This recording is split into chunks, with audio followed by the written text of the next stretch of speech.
एक मजेदार बात रही कि विवेकानंद जी की बातचीत होती है।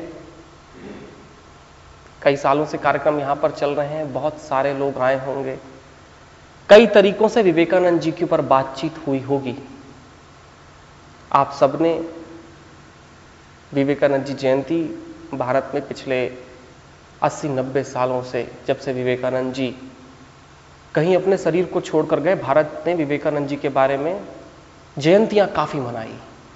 बहुत जयंतियां मनती हैं, लंबी लंबी चर्चाएं होती हैं, उत्तिष्ठ भारत जागृत युवा हो, जगे, खड़ा हो, अपने गोल की तरफ जाए, लंबी लंबी बातें होती रहती हैं। वो सब बातें आपने बहुत सुनी होंगी, मैं उसके ऊपर कोई बात नहीं करना चाहता।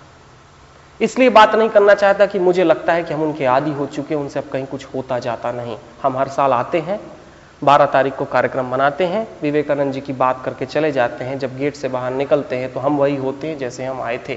4 बार सलूट मार के और चले जाते हैं कि हाँ विवेकानंद जी मान गए यार, तू आदमी था।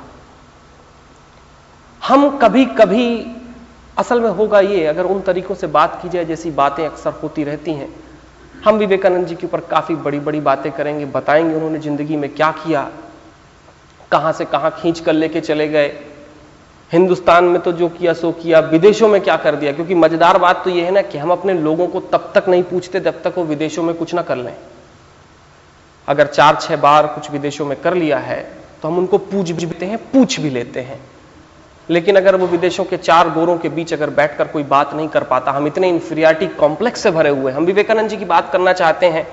और मुझे दुर्भाग्य है, आज कहना पड़ता है, बहुत बड़ा दुर्भाग्य है कि आज वो लोग जो विवेकानंद जी की जयंती आज इतने दिनों से मना रहे हैं, आज अगर विवेकानंद जी की बात अगर 11 सितंबर और अमेरिका के इस उद्घाटन से करनी पड़ती है तो मुझे इस बात का बड़ा दुख है, रंज है।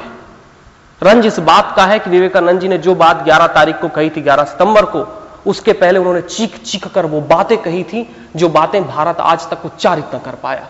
मुझे रंज है, इस बात का दुख है।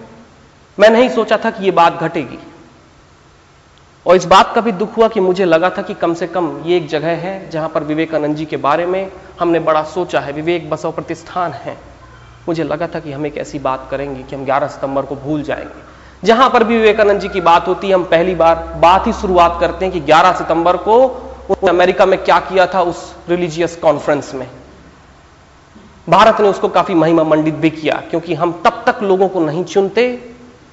मैं आया तो मुझे सबसे पहले दिखाई दिया MBA USA, मैंने उसको मिटाने की कोशिश की, फिर चूंकि ध्यान चल रहा था, ध्यान के बीच में आवाज आ रही थी, मिटा नहीं पाया।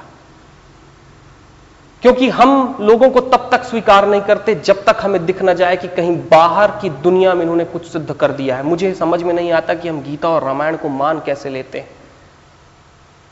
पता नहीं क्यों पिछले 100-200 सालों से हम गीता, रामायण और शिव इन की बात भी कर रहे हैं, क्योंकि गीता को तो शोपेनहावर ने खोजा, उसके पहले हम खोज के बहुत कुछ कर चुके थे। ये भारत का बहुत, हम विवेकानंद जी की बात करते हैं कि हमें जागृत होना है, गोल देखना है, ये करना है, वो करना है। हम सब इंफीरियरिटी कॉम्प्लेक्स से भरे हुए हैं, हम सब गहरे इंफीरियरिटी कॉम्प्लेक्स से भरे हुए हैं।